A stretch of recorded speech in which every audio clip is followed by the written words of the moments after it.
लगायत अब चाहिँ बायोमेट्रिकको लागि याङ्गो बुक गरेर याङ्गोमा चढेर जानु लागि हाम्रो ब्लगर दाइ चाहिँ त्यही हो मलाई सिकाउने सबै कुरा फाइनल्ली बायोमेट्रिक पनि भयो अहिले हो यो रिङ रोड मेन रोड होइन रिङ रोड यता तलको फाइनल्ली बायोमेट्रिक पनि गरियो ललितपुर भन्ने यही त हो अब टक्क पहिला आकाशिक गुण सुन्थ्यो त छैन त आज पनि त्यहाँ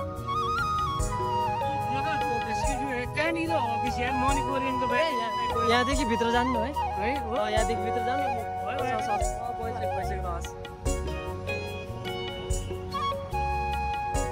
जोस् यसो जिन्दगी यस्तै छ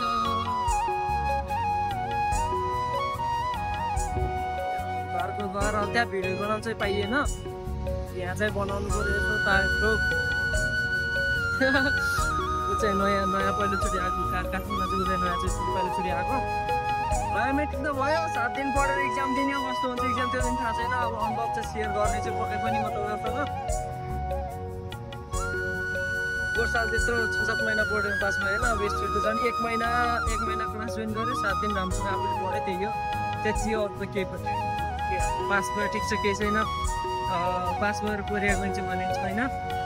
फेल भयो अर्कोचोटिको लागि तयारी पास भयो स्कुलको लागि तयारी केही छैन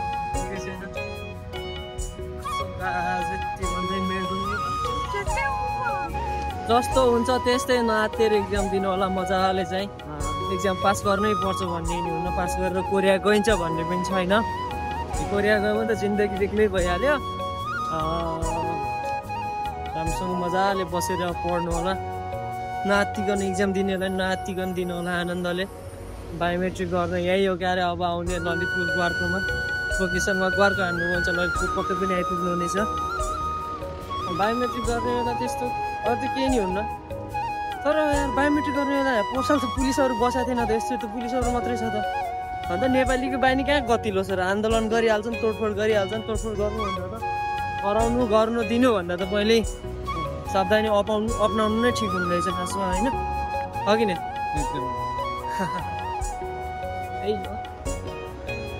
अब पान्ती घुमेर झन्ती नाचेर एक्जाम दिने हो अरूले मजाले पढेर एक्जाम दिए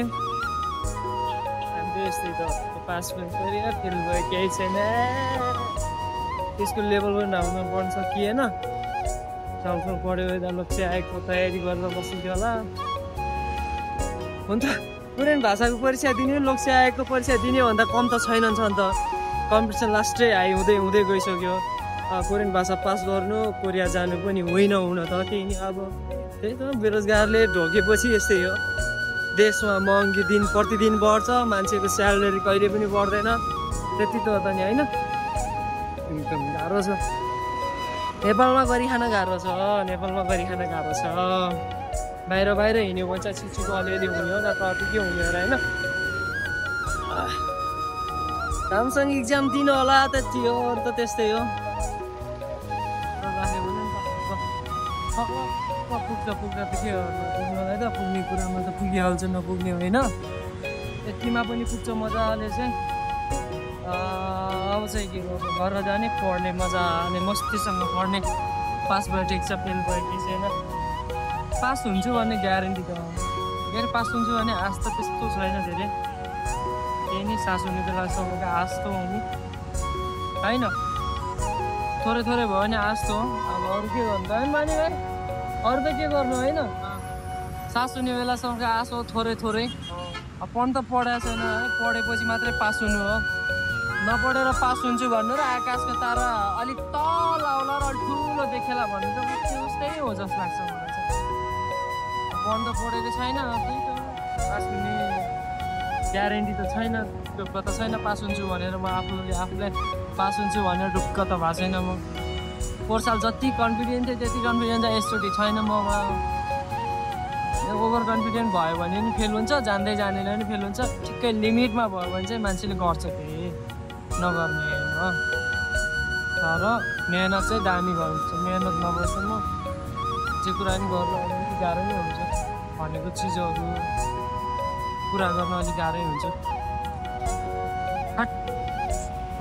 स्वस्थ रहनुहोस् व्यस्त रहनुहोस् मस्त रहनुहोस् मजाले पढ्नुहोस् होइन फेरि डुल्ने काम नगर्नुहोस् डुल्ने काम त छैन तर पढ्ने कुरामा चाहिँ पढिहाल्नुपर्छ नपढ्ने होइन यति भन्दै म मेरो यो फर्स्ट भ्लगको अन्त्य गर्न चाहन्छु पछि चाहिँ बिस्तारै गर्दै गरौँ ल